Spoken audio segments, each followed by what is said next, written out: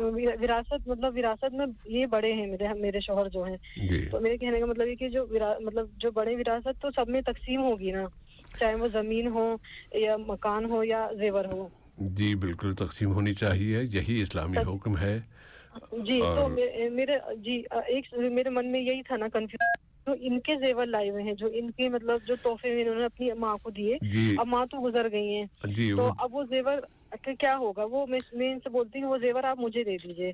تو میرے شوہر کی جو خواہش ہے وہ یہ کہتے ہیں کہ نہیں وہ میں اپنی بہن کو دوں گا, جبکہ ان کی بہن کو بھی مطلب سسرال سے کافی زیور ملے اور بہت زیور بھی ہیں جو ہمارے سسر کے بھی بنوائے ہوئے پہلے سے تھے. مطلب اس میں بہت واضح طور پہ یہ بات ہمیں بس مولانا اس کی تفصیل سے جواب دیں گے. بہت واضح طور پہ یہ بات ذہن میں رہنی چاہیے کہ اگر کسی کو کوئی تحفہ دے دیا جاتا ہے تو اس سے ملکیت ختم ہو جاتی ہے, جس کو تحفہ دیا گیا وہ اس کا مالک ہو جاتا ہے. اب اب وہ تو ہے نہیں دنیا میں, وہ دنیا میں نہیں ہے, تو اب آپ مالک نہیں بن سکتی, نہ آپ نہ آپ کے شوہر. مالک جو ہے وہ وہی ہیں, انہی کی ملکیت ہے, اور ان کی ملکیت کو وراثت پہ تقسیم کیا جائے گا. اور پھر جس بھائی کا بہن کا جتنا حصہ ہوگا اس کو حصہ دیا جائے گا. اپنی مرضی سے یہ تو اس کو دے دو وہ اس کو دے دو, ایسے نہیں ہوتا, یہ اسلامی شریعت کے خلاف ہے. تو اس پہ مولانا انشاءاللہ اس بارے میں تفصیل سے جواب دے دیں گے محترمہ. جی یہی سوال تھا. جی ضرور انشاءاللہ جواب آئے گا. جی بہت شکریہ آپ کا. جی جزاک اللہ. جو آپ ڈیمانڈ کر رہی ہیں نا, آپ ڈیمانڈ نہ کیجیے پلیز, یہ صحیح نہیں ہے, اور جواب کا انتظار کر لیجیے. بہت شکریہ. نہیں وہ ڈیمانڈ نہیں, اپنے شوہر سے آپ کہہ رہی تھی نا کہ آپ کو دے دیا جائے, تو وہ نہیں دے سکتے آپ کو, الا یہ کہ جب وراثت تقسیم ہو رہی ہو تو اس میں جب جو اگر زیور ہی شکل میں تقسیم ہو جائے تو اس میں آپ کہتے ہیں مجھے وہ اس کے بجائے میرے حصے میں یہ زیور ڈال دے, اس طرح بات ہو سکتی ہے. لیکن وہ جو حصہ ملے گا وراثت میں آپ کے شوہر کو ملے گا, تو اس میں سے انہیں وہ زیور جو آپ کو پسند ہے, جو آپ کے شوہر نے دیا تھا, اس پہ ادھر شامل کیا جا سکتا ہے. لیکن وراثت کی تقسیم کے بغیر ہی اس کو اپنے پاس رکھ لینا, یہ غیر اسلامی عمل ہوگا. اللہ تعالیٰ اس پہ پکڑ لے گا. وہ اس کے مالک نہیں ہے, آپ کے شوہر اب مالک نہیں رہے, وہ مالک ان کی والدہ ہی تھیں اور وہی ہیں, اور ان کی اب یہ وراثت ہے. اگلی کال لیتے ہیں. السلام علیکم. السلام علیکم. وعلیکم السلام ورحمۃ اللہ وبرکاتہ. بھائی پلیز ذرا مشین کو ذرا بند کر کے پھر بات کیجیے. کیا نام ہے آپ کا؟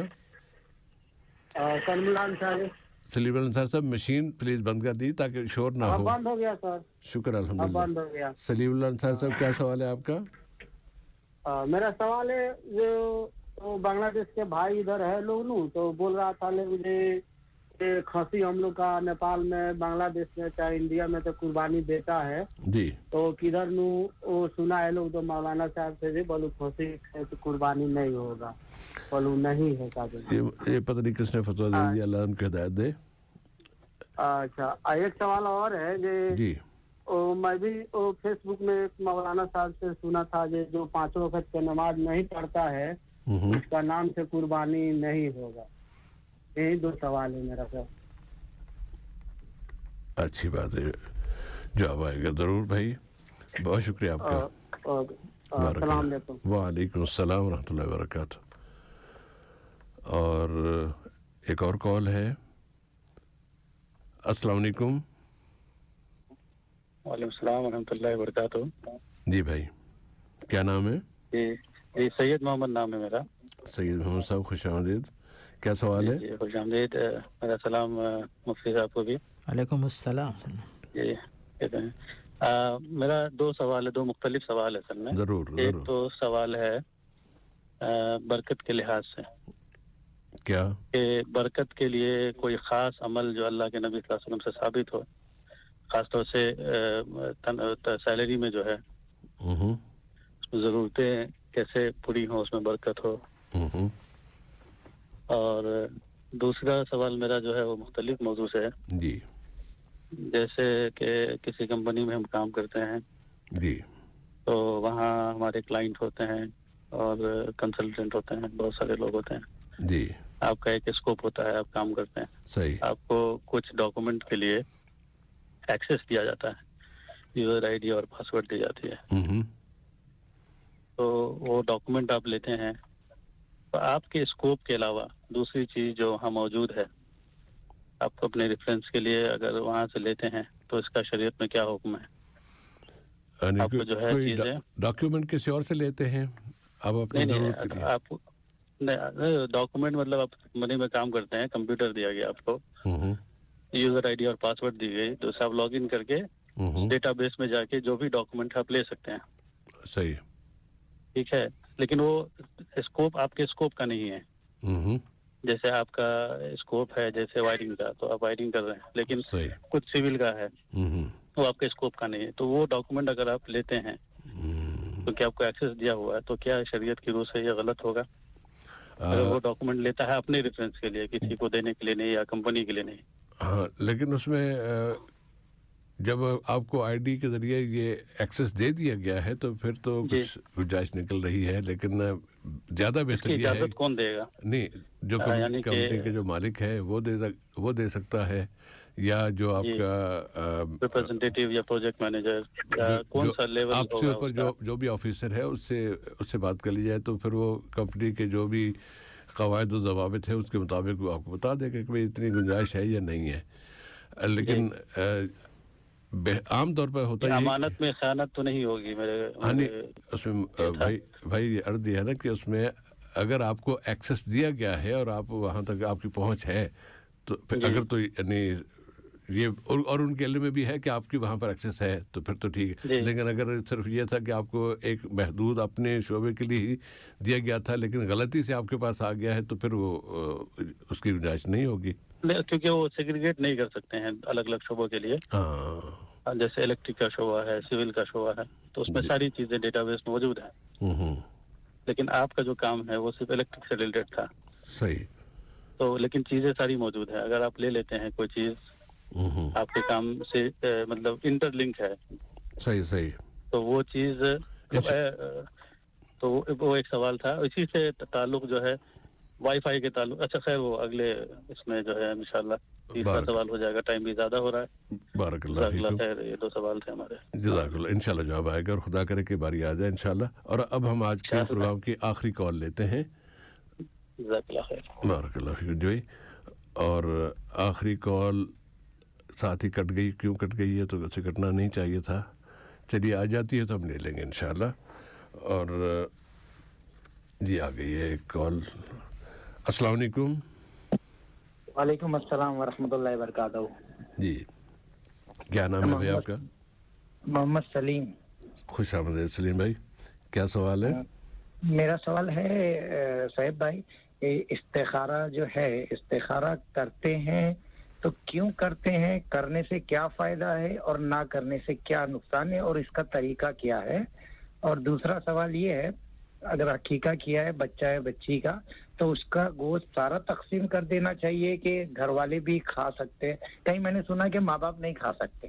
انہوں نے کیا گناہ کیا بھائی؟ تو اس کے بارے میں تھوڑا وضاحت کر دیں. 2 سوال. جی انشاءاللہ تعالی جی. اوکے جی. اوکے, بارک اللہ فیکم جی. بہت شکریہ آپ کا. شکریہ. فی امان اللہ. اور ہم یہاں پر کال کا سلسلہ روکتے ہیں, اور اگر اس دوران میں کہیں کوئی گنجائش ہوئی تو ہم بتا دیں گے, کہہ دیں گے کہ ابھی اس جواب کے بعد آپ رابطہ کر لیجیے گا, لیکن اگر گنجائش ہوئی تو اور اب ہم آتے ہیں آج کے اگلے موضوع کی طرف، اور وہ ہے آج کی دعا. اور دعا کے حوالے سے جس طرح کہ آپ نے اکثر مساجد میں سنا ہوگا کہ خطیب بھی اپنے جمعے کے خطبے میں دعا مانگتے ہیں، اور ویسے بھی کہیں تقریر ہو رہی ہو تو تقریر میں بھی یہ دعا مانگی جاتی ہے، لیکن ہمارے ہاں سے ہم نے اس کا کبھی ذکر نہیں کیا. اللہم اغفر للمؤمنین والمؤمنات والمسلمین والمسلمات الاحیاء منہم والاموات. یہ عام طور پہ اتنی دعا پڑھی جاتی ہے اور مانگی جاتی ہے. کیا اور اس کے بارے میں عام طور پر مشہور یہ ہے کہ جتنے مومن مرد، جتنے مومن خواتین، جتنے مسلمان مرد، مسلم خواتین، زندہ اور مردہ، سبھی کی تعداد کے برابر یہ دعا مانگنے والے کے حق میں نیکیاں لکھی جاتی ہیں یا صدقات لکھے جاتے ہیں. اس کے بارے میں کچھ صحیح حدیث تو نہیں ہے، اور عام طور پہ کسی اجر کے تعین کے لیے صحیح حدیث کا ہونا ضروری ہوتا ہے. البتہ ایک حدیث جو طبرانی میں بیان کی گئی ہے اور البانی صاحب نے اسے حسن درجے کی بتایا ہے، صحیح سے ایک درجہ نیچے ہوتا ہے یہ حسن کا درجہ، اور ویسے یہ دونوں صحیح شمار ہوتی ہیں، ان کے پر عمل کیا جا سکتا ہے. لیکن حکم کے حصول کے لیے عام طور پر یہ خیال رکھا جاتا ہے کہ صحیح حدیث ہی کو بنیاد بنایا جائے کہ اس میں اتنا اجر ملے گا. اب یہ حسن درجے کی حدیث ہے، اس میں نبی کریم صلی اللہ علیہ وسلم کی طرف یہ عبارت منسوب ہے کہ من استغفر للمؤمنین والمؤمنات کتب اللہ لہ بکل مؤمن ومؤمنۃ حسنہ، کہ جس نے کسی مومن مرد یا یہ مومنوں کے لیے، مومن مردوں اور مومن عورتوں کے لیے دعا مانگی، ان کی مغفرت کی دعا مانگی، تو اللہ تعالیٰ ان کی تعداد کے برابر ہر ایک مومن مرد اور ہر ایک مومن مرد کی طرف سے اس کی ایک نیکی لکھ دی جاتی ہے. یہ روایت ہے طبرانی میں آئی ہے، اور البانی صاحب نے اسے حسن قرار دیا ہے. اگر تو فی نفسہ ہی اللہ کے رسول کے اس فرمان پر عمل کیا جائے کہ اللہ کے رسول نے یہ حکم دیا ہے، یہ بتایا ہے کہ اگر اپنے کسی بھی مسلمان کے لیے آپ دعا کرتے ہیں تو جس وقت آپ دعا مانگ رہے ہوتے ہیں اسی وقت اللہ تعالیٰ ایک فرشتے کو وہاں بھیج دیتا ہے، اور آپ کی دعا کے ساتھ وہ فرشتہ آمین کہتا ہے، اور ساتھ میں یہ دعا مانگتا ہے کہ اے اللہ اس کے دعا مانگنے والے کے لیے بھی یہ دعا، اس کے حق میں بھی یہ دعا قبول فرما لے. مثلا اگر ہم دعا مانگتے ہیں کہ اللہم اغفر للمؤمنین، تو فرشتہ آ کے فوراً کہے گا، وہ یہ آپ کے لیے ہمارے لیے یہ دعا مانگے گا، اے اللہ اس کی بھی مغفرت فرما دے. تو ہم دوسروں کے لیے مانگ رہے ہیں تو اپنے لیے وہ فرشتہ ہمارے لیے پھر مانگ دیتا ہے. یہ صحیح حدیث ہے، اس کو بنیاد بنا کے ہمیں اس دعا کا اہتمام کرنا چاہیے. اور سچی بات یہ ہے کہ ہم تمام مسلمانوں کے لیے جو پوری امت اسلامیہ کی مغفرت کی دعا مانگتے ہیں، یہ ہماری دلی خواہش ہے، اور دل سے یہ دعا نکلتی ہے کہ اللہ تعالیٰ سب کی مغفرت فرما دے، ان کی اصلاح فرما دے، جہاں کہیں جس کی طرف سے جو کوتاہیاں ہو رہی ہیں وہ اس کے اصلاح کی توفیق دے دے، تاکہ زندگی پتہ نہیں کس لمحے ختم ہو جائے. جب ختم ہو گئی تو پھر اس کے بعد کوئی گنجائش نہیں رہتی کہ انسان اپنے رویے میں، اپنے عمل میں کوئی اور نیکیوں کا اضافہ کر سکے. الا یہ کہ وہ اس کی اولاد ہو، نیک اولاد ہو، اور وہ دعا مانگے نہیں مانے، کیا کچھ پتہ نہیں. لیکن جو چیز اپنے اختیار میں ہے، اگر کوئی انسان اس میں کوتاہی کر رہا ہے تو پھر دوسروں سے توقعات کیوں وابستہ کر سکتا ہے؟ اس کی اپنی اولاد بھی پھر اسی طرح کی ہوگی. جب وہ نہیں مانگتا تھا اپنے لیے تو اس نے اولاد کو پھر کیا پڑی ہے. لیکن ہو سکتا ہے کہ اللہ تعالیٰ اس کی توفیق دے دے.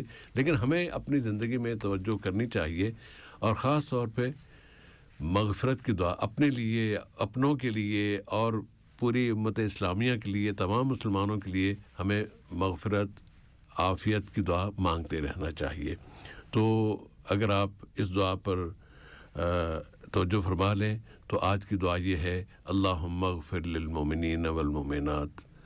اس کو یوں بھی کہہ سکتے ہیں کہ اللہم اغفر لی وللمؤمنین والمؤمنات، لیکن اللہ کے رسول کے جو الفاظ ہیں اس میں صرف اللہم اغفر للمؤمنین والمؤمنات آیا ہے تو اس لیے ہم اس پر اکتفا کرنا چاہیے. اللہ تعالیٰ ہمیں توفیق دے کہ ہم زیادہ سے زیادہ مغفرت کی دعا مانگتے رہیں, جب جب موقع ملے ہم مغفرت کی دعا مانگتے رہیں.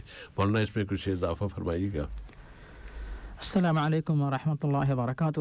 علیکم السلام ورحمۃ اللہ وبرکاتہ. الحمد للہ رب العالمین والصلاة والسلام علی عبدہ ورسولہ نبینا محمد وعلی آلہ واصحابہ اجمعین, اما بعد. بسم اللہ الرحمن الرحیم.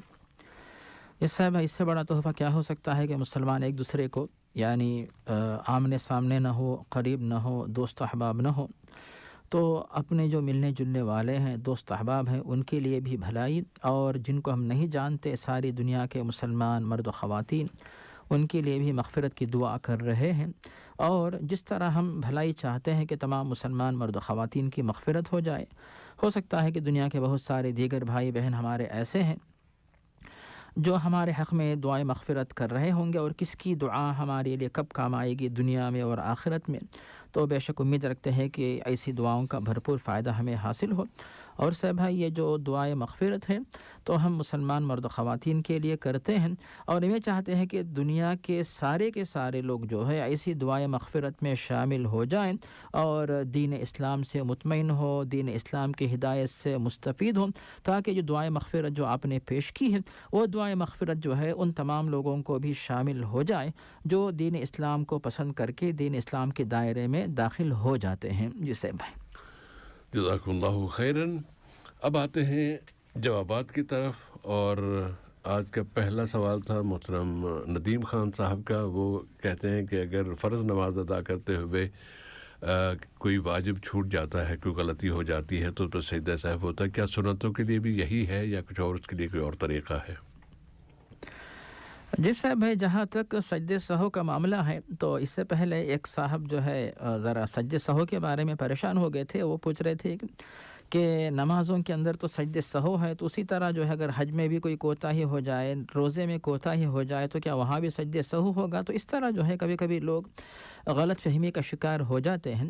لیکن جو کہ نماز سے بھائی, چاہے وہ فرض ہو, چاہے سنت ہو, یا نفل یا وتر, کوئی بھی نماز ہو, تو نماز کی جنس سے جو بھی عمل جو ہے ان تمام جو انواع ہیں نماز کی, اقسام و انواع, تو ان کے اندر اگر کسی کے ساتھ جو ہے اس طرح کی کوئی فراموشی ہو جاتی ہے, سہو کا معاملہ پیش آ جاتا ہے, تو ہر ایک نماز کے اندر جو ہے مشروع یہی ہے, مسنون طریقہ یہی ہے کہ جس طرح نماز فرض میں سہو ہونے پر سہو کے دونوں سجدے کیے جاتے ہیں, سلام پھیرنے سے پہلے اللہ اکبر کہہ کر سجدہ کرتے ہیں سجدے سہو کی نیت سے, اس کے بعد جو ہے جو عام دعا جو ہوتی ہے وہی دعا پڑھتے ہیں, اس کے بعد سجدے سے اٹھ کر بیٹھتے ہیں, وہی دعا پڑھتے ہیں جو عام طور پر ہم دونوں سجدوں کے درمیان پڑھتے ہیں, پھر اللہ اکبر کہہ کر دوسرا سجدہ کرتے ہیں, پھر اس کے بعد سجدے کی دعا پڑھ کر اٹھ کر پھر جو ہے دونوں طرف سلام پھیرتے ہیں. تو یہ جو طریقہ ہے فرض نمازوں کے اندر, وہی طریقہ سنت, نفل, وتر ان تمام نمازوں میں اپنایا جائے گا. لیکن نماز کے اندر اپنا دل لگائیں تاکہ سہو نہ پیش آیا اور نماز آپ کی بالکل جو ہے صحیح سلامت رہے. جی صاحب بھائی جزاکم اللہ خیراً. دوسرا سوال ندیم خان صاحب کا کہ 70 سال کی عمر والا فرد کسی کم عمر بچی سے شادی کر لیتا ہے, کیا اس کی گنجائش ہے؟ اسلام میں اس کی اجازت ہے؟ اور دلیل کے طور پر یہ بات کہی جاتی ہے یا کہی گئی ہے کہ نبی کریم صلی اللہ علیہ وسلم نے جب شادی کی تھی تو حضرت خدیجہ اور آپ صلی اللہ علیہ وسلم کی عمر میں بہت زیادہ فرق تھا. جب وہاں فرق ہو سکتا ہے تو یہاں کیوں نہیں ہو سکتا؟ جی صاحب بھائی, بے شک موصوف نے جو بات پیش کی ہے, نبی کریم صلی اللہ علیہ وسلم کی سیرت کا مطالعہ کرنے سے بات واضح ہوتی ہے کہ جب پیارے نبی نے حضرت خدیجہ رضی اللہ تعالیٰ عنہا سے نکاح کیا تب پیارے نبی کی عمر 25 سال تھی اور حضرت خدیجہ کی عمر جو ہے وہ 40 سال تھی. اور جہاں تک جو ضعیف بن چکا ہے اور جو ہے بڑی عمر کو پہنچ چکا ہے, ایسی صورت میں وہ شخص اچھی طرح اپنی طاقت اور صلاحیت اور حیثیت کے مطابق جو ہے وہ واقف ہوتا ہے, اور اس کے بعد اس کو چاہیے کہ اگر اس کو یہ تیقن ہو کہ وہ جو ہے حقوق ادا کر سکتا ہے, مالی حقوق, جسمانی حقوق جو بھی ہیں, اگر اسے تیقن ہے ایسی صورت میں جو ہے اگر وہ کسی نوجوان لڑکی سے نکاح کرنا چاہتا ہے تو پھر شریعت میں اس کے لیے اجازت ہے، لیکن وہ اگر شادی کرے لیکن اس کی اس بڑی عمر میں شادی کرنے کی وجہ سے حقوق میں کوتاہی ہوتی ہے، ایسی صورت میں یعنی اس کا ایک اندازہ ہوتا ہے کہ میں حق ادا کر سکتا ہوں کہ نہیں، تو ایسے شخص کو اس کے بارے میں سوچنا چاہیے کہ میں چونکہ حقوق ادا نہیں کر سکتا ہوں تو پھر وہ جس کے ساتھ نکاح ہوا ہے تو اس کے ساتھ جو ہے ظلم ہوگا، کہ ایسا نہ ہو کہ وہ غلط راستہ اپنانے کا اندیشہ رہتا ہے۔ اسی لیے ہم یہی کہیں گے کہ جو شخص ماشاءاللہ اتنی عمر تک پہنچ چکا ہے، کوئی مجبوری نہیں ہے تو وہ شادی نہ کرے، اگر ضرورت ہے تو بے شک نکاح کرے، لیکن نوجوان لڑکی کے بجائے ایسی خاتون کے ساتھ نکاح کرے جو ان کی عمر کے ساتھ جو ہے مطابقت رکھتی ہو، تاکہ دونوں ایک اعتبار سے، صحت کے اعتبار سے، عمر کے اعتبار سے اور جو ضرورت ہے اس ان تمام چیزوں کے اعتبار سے آپس میں تناسب اور توافق رہے۔ جی صاحب ہے، جزاکم اللہ خیر۔ مولانا اگر اس کو اس پہلو سے بھی دیکھ لیا جائے کہ میاں بیوی یا شوہر اور دلہا دلہن میں اگر 5 سال 10 سال کا فرق ہے، 15 سال کا بھی اگر فرق کر لیا جائے تو وہ نسبتاً برداشت ہو جاتا ہے، لیکن 70 اور 15 کا فرق نہیں ہو سکتا۔ 70 اور 15 میں آ کے پھر زیادہ مسائل کھڑے ہوتے ہیں، تو اس کی گنجائش تو نہیں۔ اب جو دلیل دی گئی ہے حضرت خدیجہ اس میں 15 سال کا فرق ہے بس، تو وہاں اتنی تو گنجائش نکل آتی ہے، لیکن وہ بھی اس صورت میں کہ خود دلہا کی عمر وہ اس عمر میں ہو، اس عمر کے اس مرحلے میں ہو کہ اس پر جوانی ہو، وہ جوان کہلائے۔ بڑھاپے میں تو شادیاں پتہ نہیں، اللہ تعالیٰ کسی اور موضوع پر ہم چلے جائیں گے۔ جی صاحب، اللہ تعالیٰ ہدایت دے، آمین۔ امجد اقبال صاحب کا سوال حضرت عثمان رضی اللہ تعالیٰ عنہ کی یوم شہادت کے حوالے سے کہ وہاں پاکستان میں یا ان کے اور بھی کسی ملک میں ہو سکتا ہے ان کے یوم شہادت منایا جاتا ہے، اور اس موقع پہ تقاریر ہوتی ہیں، سبیل ہوتی ہے، اور پتہ نہیں کیا کیا کچھ اور چیزیں ہوتی ہیں، کیا اس طرح منانا جائز ہے، صحیح ہے، اس کی کوئی شرعی حیثیت ہے؟ صاحب ہم نے کبھی نہیں سنا کہ اس طرح یوم شہادت کے طور پر کوئی مخصوص دن جو ہے وہ منایا جاتا ہے۔ بے شک تمام صحابہ کرام بلکہ صحابہ سے پہلے نبی کریم صلی اللہ علیہ وسلم کے فضائل اور دیگر صحابہ کرام کے فضائل بیان کیے جائیں تو یہ بالکل بڑی اچھی بات ہے، تو مطلوب ہے، لیکن اس کے لیے جو ہے ان کا جو یوم وفات اس مناسبت سے جو ہے کوئی مخصوص دن مقرر کرنا، دن منانا اور پھر اس کے بعد سبیل وغیرہ لگانا، تو یہ سب چیزیں جو ہے لوگوں کے اپنی طرف سے بنائی ہوئی ہیں، ان تمام باتوں سے جو ہے بچ کے رہنا چاہیے۔ جی صاحب بھائی، جزاکم اللہ خیراً۔ اور محمد ذوالقرنین صاحب کا سوال، یا انہوں نے اپنے سوال میں یہ لفظ سوال فرمایا کہ جمعہ کی پہلی اذان پر لوگ سنتیں پڑھ لیتے ہیں، اور وہ محسوس یہ ہو رہا تھا، وہ یہ کہنا چاہتے ہیں کہ اگر آپ کو سنتیں پڑھنی ہیں تو دوسری اذان کے بعد پڑھیں، کیا یہ بات صحیح ہے؟ جی صاحب بھائی، جو جمعہ کا دن ہوتا ہے تو جمعہ سے تعلق رکھنے والے احکام روزمرہ جو باقی 6 دن ہوتے ہیں، تو 6 دنوں میں جو ظہر کی نماز پڑھتے ہیں تو ان سے وہ جمعہ کے احکام مختلف ہوتے ہیں۔ مثال کے طور پر ہر دن جو ہم 6 دنوں میں ظہر کی نماز پڑھتے ہیں تو نماز ظہر سے پہلے مسجد میں پہنچے، اگر موقع ملتا ہے تو تحیۃ الوضو، تحیۃ المسجد پڑھیں، اس کے بعد جو ہے ظہر سے پہلے سنت مؤکدہ آپ 2 یا 4 رکعت پڑھیں، اس کے بعد ظہر کی فرض 4 رکعت، اس کے بعد ظہر کے بعد جو ہے سنت 2 رکعت، اس طرح آپ جو ہے ظہر کی جو عام دنوں میں یہ نمازیں پڑھتے ہیں۔ لیکن جمعہ کے دن علماء کی تحقیق یہ ہے کہ جمعہ کے دن جو ہے خطبہ ہوتا ہے، اور اس کے بعد جو ہے 2 رکعت فرض ہوتی ہے، اور اس کے بعد جو ہے جمعہ کی نماز کے بعد جو سنت مؤکدہ ہوتی ہے وہ 4 یا 2، اس طرح جو ہے نماز پڑھی جاتی ہے۔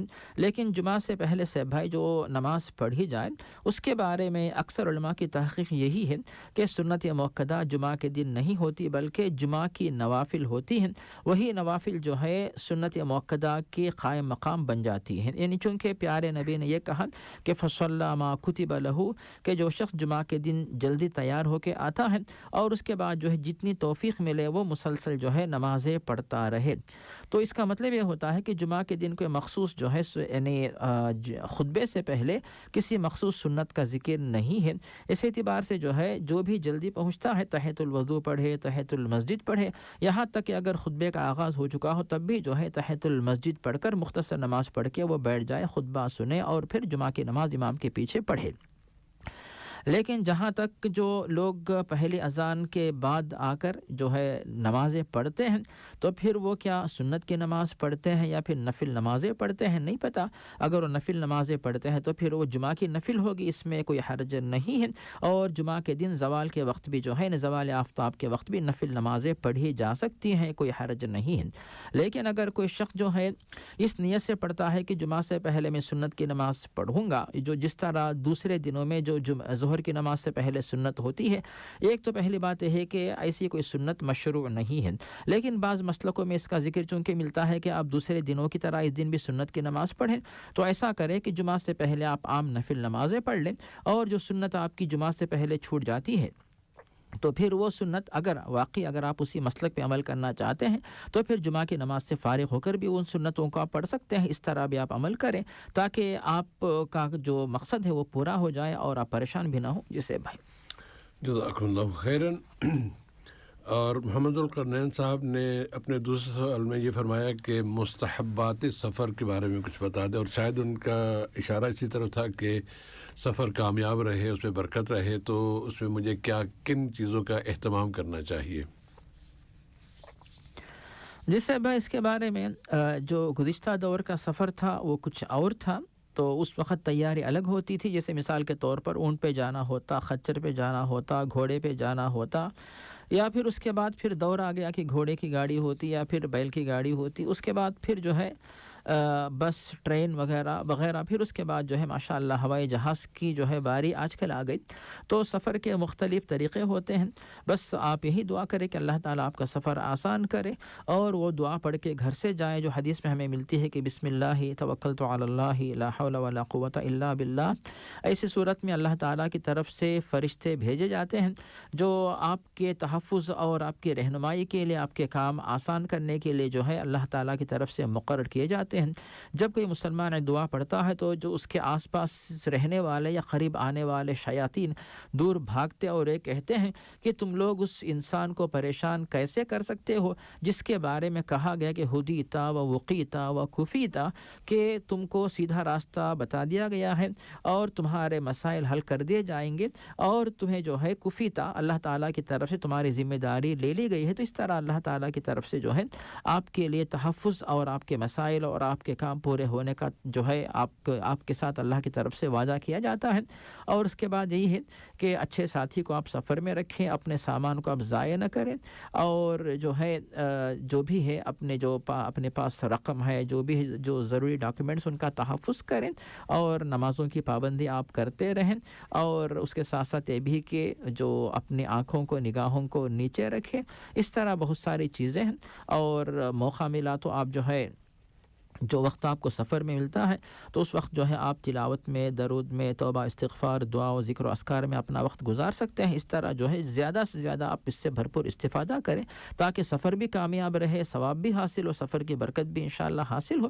اور اس کے بعد نکلنے سے پہلے جو آداب ہیں کہ استودع اللہ دینک و امانتک و خواتیم اعمالک, اس طرح جو ہے جو لوگ مسافر کو جو ہے رخصت کرتے ہیں وہ یہ دعا پڑھیں, اور اس کے بعد مسافر جو ہے رخصت کرنے والوں سے یہ کہے کہ استودعک اللہ الذی لا تضیع ودائعہ. تو اس طرح کی دعائیں آپ آتے ہوئے, جاتے ہوئے, پڑھتے ہوئے آپ استفادہ کر سکتے ہیں. جسے بھائی اور ورنہ اپنے اس سفر کے لیے بھی تو اللہم بارک لنا فی سفرنا ھذا واطوِ عنا بعدہ, یہ دعا بھی تو نبی صلی اللہ علیہ وسلم سے ثابت ہے. بالکل بہت بڑی بات ہے صاحب بھائی کہ اللہم انت الصاحب فی السفر والخلیفۃ فی الاہل, اللہم انی اعوذ بک من وعثاء السفر وکآبۃ المنظر وسوء المنقلب فی المال والاہل, اللہم ہون علینا سفرنا ھذا واطوِ عنا بعدہ انت الصاحب فی السفر والخلیفۃ فی الاہل. ایسی بہت ساری دعائیں ہیں جو سفر کے آغاز میں دعائیں پڑھی جاتی. ان تمام دعاؤں کو پڑھ کر بھی ان دعاؤں کی برکت سے بالکل مستفید ہوں. جی صاحب جزاکم اللہ خیراً. ہماری بہن کی طرف سے ایک سوال تھا, ان کے خوش دامن صاحبہ کے انتقال کے بعد ان کے وراثت کی تقسیم کے حوالے سے, اور بتایا کہ اس میں کافی سارا زیور تھا ان کے پاس, یا وہ تو چلی گئی, ان کا زیور موجود ہے, اور اس زیور میں ایک بڑا حصہ ان کے شوہر نے اپنی والدہ کو تحفہ دیا تھا. اب ان کا جی چاہتا ہے کہ وہ شوہر سے کہیں یا شوہر سے کہہ چکی ہیں کہ وہ جو آپ نے ان کے امی کو دیا تھا، امی تو ہے رہی نہیں، اب اس کی وہ ایسی پڑا ہوا ہے تو وہ مجھے دے دیں. کیا یہ ڈیمانڈ کر سکتی ہیں؟ اور ساتھ میں انہوں نے 3 بھائی اور ایک بہن کی شادی ہو چکی، یہ بتایا. تو اس ورثے کی تقسیم کے حوالے سے اگر آپ ان کی رہنمائی فرما سکیں. جی صاحب بھائی، اس کا آسان حل جو ہے اللہ تعالیٰ نے قرآن مجید میں بتا دیا، جس کی طرف آپ نے جو ہے رہنمائی کر دی اختصار کے ساتھ. تو للرجال نصیب مما ترک الوالدان والاقربون وللنساء نصیب مما ترک الوالدان والاقربون مما قل منه او کثر نصیبا مفروضا. جو مرد حضرات ہیں، جو ورثاء ہیں، ان کو برابر حصہ ملتا ہے والدین اور رشتہ دار جو کچھ چھوڑ کے جاتے ہیں اس میں سے.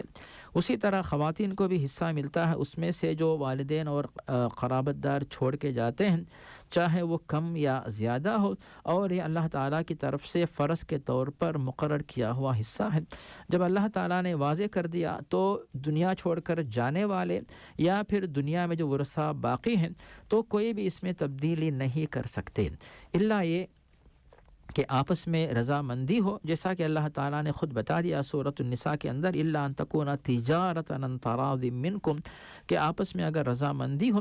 ایسی صورت میں جو ہے کہ کچھ ورثاء یہ کہے کہ ٹھیک ہے ہم جو ہے اس میں دستبردار ہوتے ہیں، کچھ زیادہ حصہ کسی ایک وارث کو کسی بھی وجہ سے، چاہے وہ مالی اعتبار سے کمزور ہو یا کسی کی اولاد ماشاءاللہ زیادہ ہو، کوئی اور وجہ ہو یا مریض ہو، تو کچھ حصہ زیادہ ان کو دیتے ہیں. اگر نہ دینا چاہیں تو مالدار اور غریب اس میں کوئی تفریق نہیں ہوتی، مکمل جو ہے یعنی برابر انصاف کے ساتھ حصہ دیا جائے گا. یہ ہوگی صاحب بھائی پہلی بات. لیکن عام طور سے جو آج کل جو اختلاف بعض مقامات پہ دیکھا جا رہا ہے صاحب بھائی، اس کی طرف آپ نے اشارہ کیا، بہت ضروری بات تھی وہ، کہ بعض بیٹے مثال کے طور پر جو ہے اپنی ماں یا باپ کو کچھ چیزیں جو تحفے کے طور پہ دیتے ہیں. جو مثال کے طور پر باپ کو گھڑی دے دیتے ہیں یا ماں کو زیورات دیتے ہیں. اس کے بعد جو ہے دیتے وقت جو ہے وہ اپنی نیت کا اظہار کوئی کرتے ہیں، کوئی نہیں کرتے. کوئی کہتا ہے کہ یہ زیورات عاریتاً ہے، آپ استعمال کرو جب تک آپ زندہ رہیں، آپ کے زیورات ہیں، جب آپ دنیا سے چلی جائیں مثلاً تو یہ پھر واپس ہم لے لیں گے. یا پھر کوئی یہ کہے کہ آپ کے لیے ہمارے طرف سے تحفہ ہدیہ ہے، یہ آپ کی ملکیت ہے. تو پھر اس کے بعد صاحب اگر کوئی بیٹا یہ کہتا ہے کہ ماں یہ زیورات آپ کے لیے صرف جو ہے عاریتاً ہے، یہ میری ملکیت، میرا مال، میری بیوی جو ہے یہ پہنے گی بعد میں، اگر یہ کہہ کر دیتا ہے تو پھر وہ بیٹے کی ملکیت ہے. لیکن عام طور سے بہت ہی کم اس طرح ہوتا ہے. اور اگر کوئی بیٹا جو ہے اپنی ماں کو تحفے کے طور پہ کوئی چیز دے دیتا ہے تو وہ پھر اسی ماں کی ملکیت وہ چیز بن جاتی ہے. پھر اس کے بعد اس ماں کے جانے کے بعد بیٹا اس کا مطالبہ کرے تو پھر یہ حرام ہے، گناہ کبیرہ میں شمار ہوتا ہے. اور اس کے بارے میں حدیث میں ہمیں بات ملتی ہے بخاری اور مسلم میں حضرت عبداللہ بن عباس سے کہ نبی کریم فرماتے ہیں الذی یعود فی ہبتہ کالکلب یعود فی قیئہ، کہ کسی کو ہبہ دے کر واپس لینے والا اس کتے کی طرح ہے جو نعوذ باللہ خود جو ہے یعنی قے کر کے اسی کو دوبارہ چاٹ لیتا ہے نعوذ باللہ. اس کو اپنے پیارے نبی نے بتایا کہ بدترین مثال ہے. تو اس طرح جو ہے کوئی شخص جو ہے تحفے میں دیتا ہے اس کے بعد واپس مانگتا ہے تو پھر یہ جائز نہیں. لیکن علماء کی تحقیق یہ ہے کہ تحفہ واپس لینا اس وقت جائز ہے اگر وراثت میں وہ چیز واپس مل جاتی ہے. جیسے صاحب نے بتایا کہ جتنی بھی جائیداد ہے، مکمل مال، دولت، زمینات، مکانات جو بھی ہیں، اور اس کے بعد جو ہے زیورات سب کو جوڑا جائے، ان کی قیمت لگائی جائے. اس کے بعد جو ہے چونکہ موصوف سے بھائی بہن صاحبہ نے کہا کہ جو کل 3 بھائی 1 بہن، تو یہ سب 4 ہو گئے، تو ان کے کل حصے بنتے ہیں 7. تو 7 حصے بنا کر جو ہے ان میں سے ایک بھائی کو 2 حصے دیے جائیں اور ایک بہن کو 1 حصہ دیا جائے.